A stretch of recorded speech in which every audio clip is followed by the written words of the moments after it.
Ghana police obi anim say blue police for hwa ombe ni ye kama Ghana ni bi anim say free tete omu ne ye no wo mote oh ho so a na yoko so ewo ho omu so ye won wadwuma eye pa na specifically na washa office of the special prosecutor ne ye train say omu baba prosecute politicians na omu de aboa won ho it is Cecilia Dapaa ni ti didi mu Ofori Atta ni ti didi mu ti case bi anka ko police station enka say nipa no ho ba kire no oye politician ni ti no ma ye ne fast ade ama OSP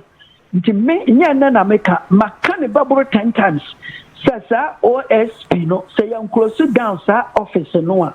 Ebabua MPP ni NDC nyina ne the BCPP PNC will be obeba abatina benwa no so ebabua omo de sa office no protect wo omo de bobo wo ho ban. In fact, that is the basic philosophy. So assembly for politicians ho anke ko police station a enka be how atie ama enguas ya kan because police for there what the best investigators in Libya. I mean, police there. So the whole world will be able to say, or maybe also police they operate when it comes to crime. And they are a sophisticated crime. And they create Iyoku to your friend say economic crime. And they create Iyoku. Now they intina economic crime. They create Iyoku. And they are Attorney General. Now your friend is saying the same economic crime or financial crime. Ukoko kretia and they are watching the fee your friend is Attorney General. And that's the aim in the say yanya de bi ababua politicians Attorney General entumi fa na no entumi no benya won ho afedi na wo a wo se meboa no wo a wo se anochi oboa okasa dodo no me ma wunyina so me emu me nsape ani Cecilia Dapaa ne Ofori Atta and the third one so me say da ben de politician kasiye bi case akọ Office of the Special Prosecutor, what you may be assembly, Emma, your friend say, ye after ye, Emma, minor, Enya, a friend is a hotoswani and Nigia, a womb. And at the bench near the cases, a similar case, Gyarko police station, and now Yoko went to me and in ye. Share any case, Wontumi, the case, a cocoa PMO, and Yoko, Sabe, and then Yoko or be one of them, but whatever be the case, and then yet. And yet, OSP, just send you almost 100 cases. And you pan the moi, ya quabosome. No, why, I didn't. Seko Pia, your quake, a year fan saying, OSP one call Boakye Agyarko, and call Boguye. And then some men we here say, ye lawyer beer or walk with my Martin Pebu. Yes, so I call Kuntokwa. You were OSP officer. Martin Pebu, what number of a castle quack? What number from a bonus Betiashi? Why you taha now was any paway at minister the new say uniform ako now no moment they are channel atom no for Atta to be no water necessarily Dapaa sika gunem pass yanya woshi now what break over to me at the sika at the Ato account to mumpo I want to mean justify patcho a break mind be araso so be any myself wo ya titia wo we pay a wojene bosume 10,000 Ghana cedis na wa account na when e mu na wudi eye bibia enti nipa bia no boso me no kora beso no na mu ba 30-40% if not 80% there sika ni na film na we frame wo mu se wo owo your friend say 500,000 Ghana cedis egu wa account mu we pay 10,000 no everade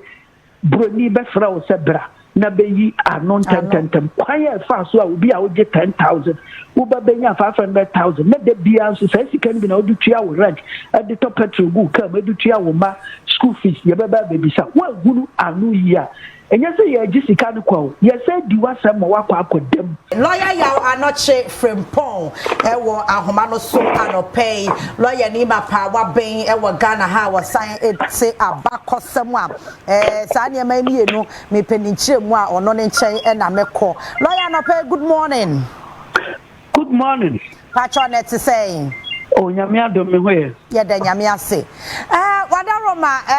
enim se nra enkomo ebeto abonten a sese ye nyina ye bobo ho ye high court decision anase ruling na odeba ye se prosecutioner special prosecutor all ye nyina no wo fa ni nyina emma ye attorney general for now e san se OSP office no betimi a prosecute no powers no every attorney general asa asemo ye di hu nkomo pen but ye di kan enra sa ruling na ebae no e de na kire e ka dan really no ebae no first and foremost maka say judge no wa ya ade because you had what na was say we your friend say otemuafo a wadwuma ne say sani a wote emra na se no na wodi ye adwuma enti first and foremost no papa no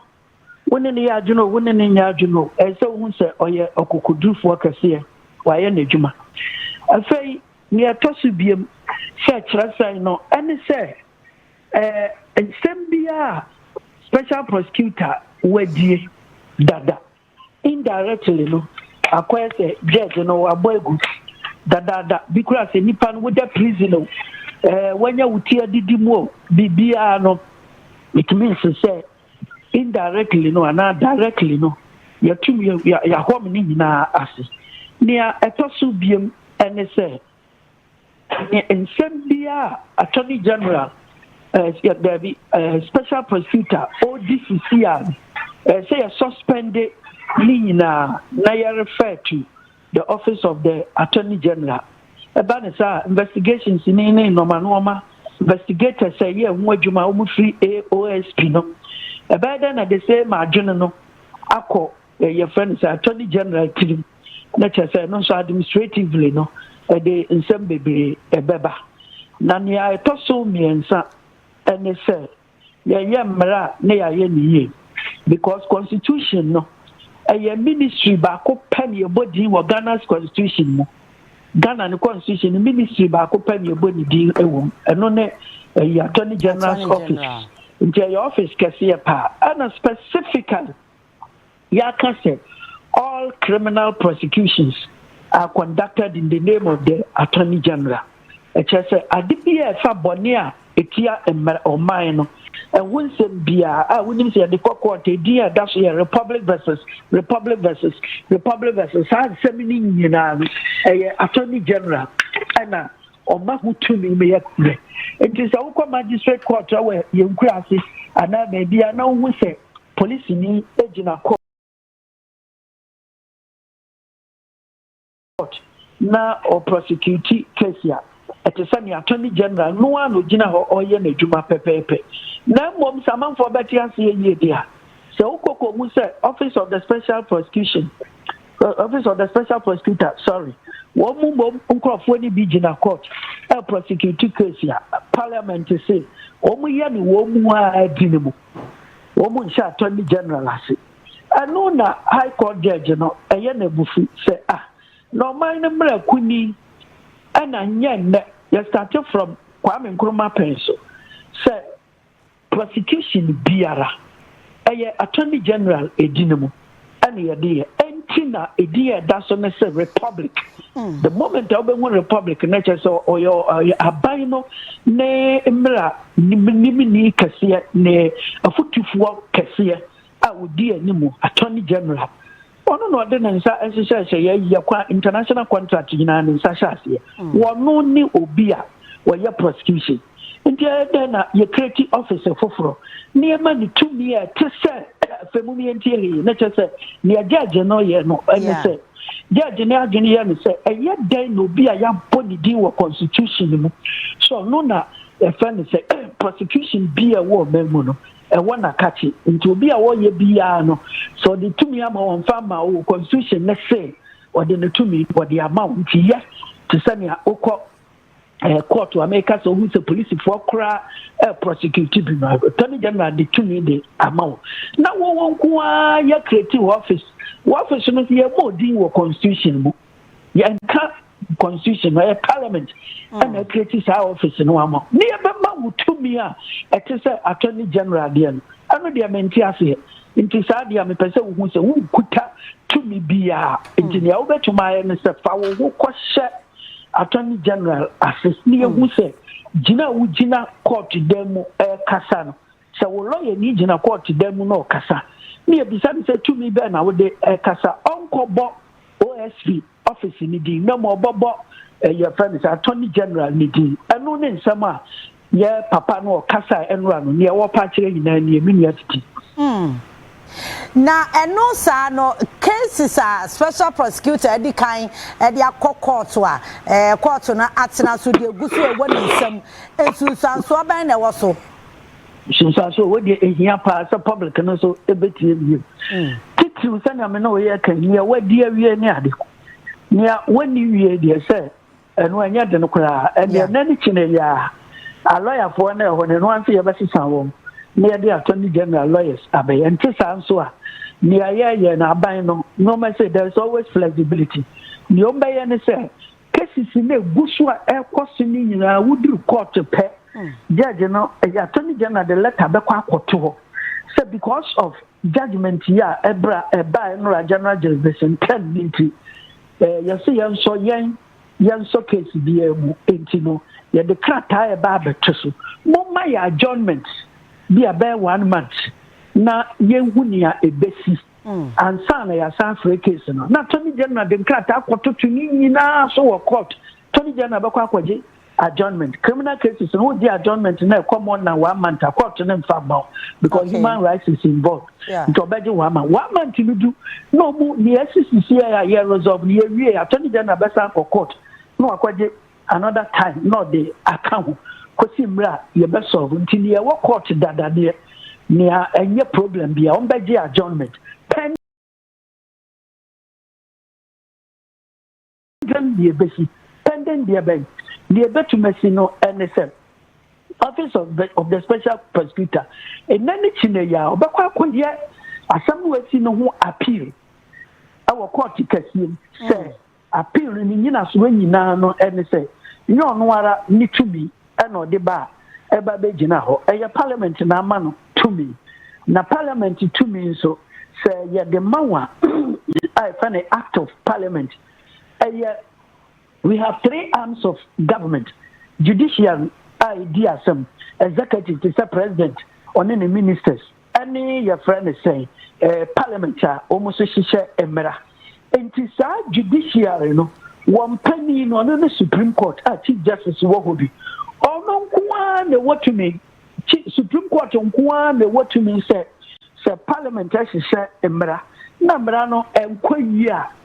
omo ebogu ne yese papa yo ebeba ne atosu mienu asem bi e wo constitution mu no na se nembra foforo bi ebo ebira emra me kire se wo ye judge na wudi asem na wo kopie sa de no so te se ne enra judge ko kopie bi su ya jai asem no wa wudi no na twishada ma omo adjournment bi a 2 weeks and 1 month na refer case in the former Supreme Court say mi gusu a mi di asama kodru baabi no a lawyer for me enu a ekontokwa wo court back when raise the issue of the jurisdiction of OSP ni tumi ama akwako ban say wo hwemu a akwaya say OSP ni tumi na ba ba to say attorney general tumi no so constitution say obian who are near etono when it comes to prosecutions. It is a say as a woman in many day. And Malachi say I will refer to Supreme Court, sir. The Supreme Court actually not generate the amount. Sergeant Chirana Supreme Court bachelor the amount, and then our day barbaye whatever one, what they barbaye with judgment. And then ya papa no, Nanka so yen, sir. I no 1 year. In Miramun Wontumi kasa 1 year, on so what Chirana I'm not me pa me say no kind of my opinion just imagine you say into what women in ya no kwaya pi into nani chine ya say me make office of the special prosecutor be kwa kwaya appeal okwaye appeal na Supreme Court no no Wontumi say near parliament aye near constitution aka be biara no interpret and so we say Supreme Court beka say yes me na me interpret bibia na your friend say wo mu say embra na say Attorney General Kwan all prosecution. Number when it comes to OSP, the Ayansia Fuasu say onto one a Juma Sasa, I only refer the BBM Fama, a friend say special only refer the BBM Attorney General. Supreme Court so I will to me so that castle that dear now Omoyeno near more the Roman no more free net a day corner. Office of the Special Prosecutor no Ebekwa yet a wing or part or a department under the Attorney General Department. And with that, a Jumabia Omo starting Omo Koso and but the Omo do the Omo near a confused High Court judge, and one is Attorney General and the or no and no ma OSP instruction na judge and say there be. So there be according to law na parliament they are ma OSP ne dia. And the judge and say you wrong because constitution is Attorney General Wontumi Kwetino and your prosecution bia. And the Supreme Court would to me so baba because a free nekom yam fan konko Attorney General say and no and say bibia wo Ghana. Na yam fan ko yam fa emra no ya titi ni nyina ene say sana democracy atie the bia de bia wonte wo ho ase no wo de court judge no so tie ho no ono so enipa ati say Supreme Court judge wo enipa ati say obia sanya wako ni suku not emra na se and odi ye nadwuma nti when you friend kama kabima min kabi e chen Rollins time no a mpanimfo etie me no enim se woda wodam a yeso why you say me abechew wotwam yesi no nsinyabo woda so ni dem kofo bebe ye chichi wo mo amepie efie biem ene no ente saa enti kabima min kabi no yesa na tie boa ajaadefo ama omutumi ye won adwuma a wo munsuro wo bia unlike Rollins time a judge ye adwuma adeche ayetumi eche no me ame papa kwa me nkroma ne time ono so Supreme Court ebu asem bi obi ani nkulungugu die kwa me nkroma se one eyi ya adwene na chese wakoyi say akukosa Chief Justice wakoyi nadi fofra ye de ne hye ho no ba e osuro nti immediate o kama nkroma the patcho ye twemu was embre no mu it shows say 68 years of independence no Ghana ye kwayeni bibie ni wa atwacho ye kwayeni medase. All right, lawyer answer na memoir kono cases na special prosecutor at the court me fa to say Cecilia Dapaa case e fa bi to say Labianca case sa cases bi sa no ekoba no same Supreme Court ebe ruli anase obe afirm the High Court yaka no ebia Cecilia Dapaa betimi ede Ghana ban akoko because Ghana ban ana parliament and a special prosecutor e mo de ne fa sa kwai no so obetimi de ban akoko to betimi asiw yen because say nipa no de ne court no any right say obra prosecuting dia me pacho Buma yantiasi yi pa. Yeteme say special prosecutor ewo tumi se o prosecute nipa. Na mom nia ewo mu ano ene se nanka ni tumi no se ye de kokoshe eyiase Attorney General na ase. Okay. Ana yamfa nse Attorney General no ase. Enti Cecilia me no kase. Anche obati se Supreme Court beba be kan ho bibi because Supreme Court na ehwe se basa yo emma judiciary ho na Supreme Court no so nya so sorry ya no wakasa just obi ya appeal na ba bedu ho nti na ya me no kase there is no way special prosecutor no ebetena ho ma near High Court judge no ekan no asai enoma nti no your friend is saying Supreme Court or the back am a Supreme Court na ahwe say perper yo ebeba na mom se bi yi wasamna no eya ene say tiefo die anytime bia a court of competent jurisdiction court wa odi asem a eyeye owotumi so didi asem na odi na asem o kana asem na obua atembi ewom na kokoba ne say atenie no judge no mine na court no mine entasu enye papa Tisania Mino Eken Semia, OSP na Nina already.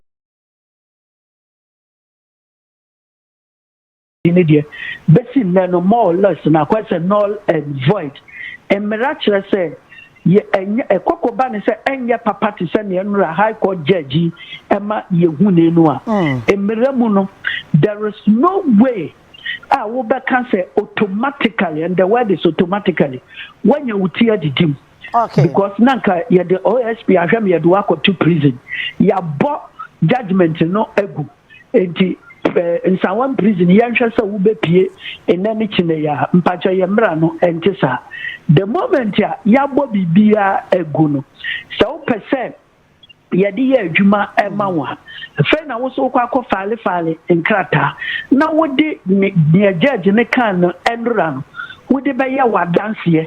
Send your judge a cantino. Sa dia ye di masamina na nyina so bi enim nti court no a wudi masam sign sacre mu na memra fie me pa cho me kan plane say by the time a wo beduru ho no a ye betie wo wasem bewie no e beteki be 3-4 months by then na che say in fact it take 1 day but judge no wo de kwa ya odi obe suspend na watie ne Supreme Court e di beba ekire. Inti more or less, my sister Titiani Ghana for America, say, at least she ain't here because the Supreme Court, ebeba, now the sanity, but more or less, at least I send the Esibol Gatanga and I 3 points, Basabasayobi Esiho. Before so when you saw a better one, now President of the Republican were 2 IGP and as a soldier for a more about solve problem or no. Obi abehwe nenim Tróuble bi e beba no no obi abehwe nenim ana Tróuble so nya o man na ye court a immediately no obi abehwe Supreme Court enim enti ye nyina nya ya adwen say ne asi no hwensi obi bia OSP de na tumu pen ana wabɔ ne campaign eno enkyerɛ sɛ sɛ nipa no wotumi sɛ wɔde ba no wabetwa aban damage enti sɛ yafa continue say na edi na sem. There is no way Supreme Court ebetena ho masa abasa yo no aba na aban aboka wodi e bone enti ene agi wusika bi enti the fact is say OSP niti enhye Attorney General ase no eno nkyerɛ sɛ wo ba be ye friends wo ba be nya wuti edidimu be pacho ne asi biara Supreme Court be make sure say wode ne nsa ebeto so ana wode ne nan ebesi so a emfa basa yo already your court na you choked. Nanka se bia OSP wadi be 50 cases dada na sa 50 cases ni na samba court bi oni abehwe se na etene ananse entene me pa cho trust me eni bosume ba ko bon se Supreme Court be settle bibi akama. Okay na lawyer ne krakra, were you expecting this na wunnim said dabi ye bedru ba bia ye dri say I say a duplication office na create you know it was a duplication of Attorney General Shraj any other agencies were more investigating corruption cases. But now I was expecting what has happened yesterday. Now I was expecting it because now Sawasha afe a abesin ko ne mfie mienu a abesen ko no emfa nsam mfie mienu a abesin ko na MPPT akonya so da bia na pani bi kasa otumi kasa na say office of the special prosecutor no kura o Attorney General ase obati so bi so kasa no so say na say office of the special prosecutor no one na de no it is a confusion na e wo ho but na nipa fa won wadwene nko so bebre nti e me de say judge in what me akotwe pie no bia kasa sabio ye mranim fu mo frɛ ye TV so na ye kasa eto de bia ye na contradict ye wo beduru baabi no wakoko to constitution no say all prosecutions are done in the name of the Attorney General. Another time what another station wo kasa na so wakoko to OSP act no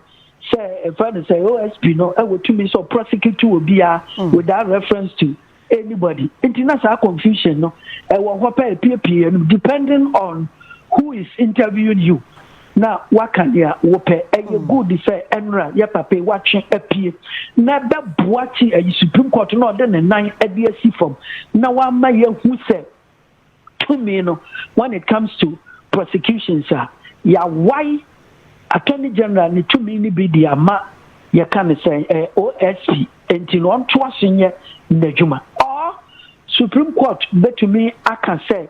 yanwai bia na mom sa wo hihye emrasa na wo ka so wo tumi say or they a prosecutor and no interest wa offend the constitution indirectly no yes OSP tiase so the constitution na say or the constitution na say dia and your attorney general so say ntiboni bia mi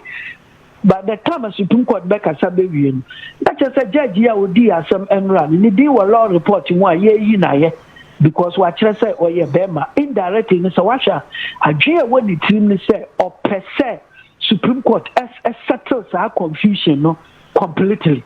Sana ete. Ntina minim sani beba enie. That is one side of the coin. The other side of the coin no. And it's a duplication now the one no at the boss ninti. Mami ya no say from day one. And no be who say a duplication of functions. Mfaso be any so. It is say why uko kwelebu teaching hospital na your children's ward ewo ho na assign asi children's hospital bi ewo nanim ho patro say am for wan kokolebu children's hospital near the woko your fam the children's ward near the woko sa children's hospital no a enye boni biara the same hospital number when it comes to emremu dia no adia nipa baako eye no oya wunim so no no tumi no now say ko create another officer no so meye the same year let's just say nim ne yako to say o minister for foreign affairs now nim say Asansu Kokoyi minister bi ne aka say minister for external relations in practice no foreign affairs and external relations no dia baako intina with the confusion kase dia aba inti ebi ana aba Cecilia no namom near mimi hunu no pa no based on adwuma OSP why so far no and they say enye mere duplication enye mere duplication and a parliament so share da obuapa twika so ne so obuapa and no man special prosecution yam financial attorney social prosecutor and yam financial attorney general ase and they say so attorney general ase dia and you think a case be a onion you ought to papa so at to say Cecilia Dapaa bola so minister who millions were named passing when you need demon and attorney general man for be petition at the attorney general attorney general case and the free ASP OSP sorry not the Akoma Ghana police obi any say blue police for wa o be ye come Ghana ni BA ni se free tete omu ne no wo moche ho nso a na yoko nso ewo ho omu si ye won wadwuma eye pa na specifically na washa office of the special prosecutor ne ye say omu baba be prosecute politicians na omu de aboa won ho it is Cecilia Dapaa ni ti didi mu Ofori Atta ni ti adidi mu ti case bi anka ko police station and kase nipa no ho ba kire no or ye politician nti no ma ye ne fast ade ama OSP nti me nya na meka maka ne baburo 10 times sasa OSP no say yan close down sa office no a eba boa MPP ni NDC nyina ne the BCPP PNC wo bia obeba abatina banwa no so eba boa mo de sa office no protect wo ho de bobo wo ho ban. In fact, that is the basic philosophy. So, assembly for politicians, and police station, and how and because police is what they are the best investigators in the I mean, police there. So the whole world will be able to say, or maybe also police they operate when it comes to crime. And they are said sophisticated crime, and they are creating yoku to. Your friend say economic crimes. I think you are creating yoku. Na de intina economic crimes you are creating yoku. Adiasa attorney general asi. Na your friend is saying the same economic crimes or financial crimes libi. Uko creatia. And then they are watching the fee. Your friend is attorney general. And that's the aim in the say. Yanya de be ababua politicians attorney general entumi fa na no entum no benya won ho afedi na wo a wo se meboa no wo a wo se anochi oboa okasa dodo no me ma wo nyina so me emu me nsape ani Cecilia Dapaa ne Ofori Atta and the third one so me say da ben de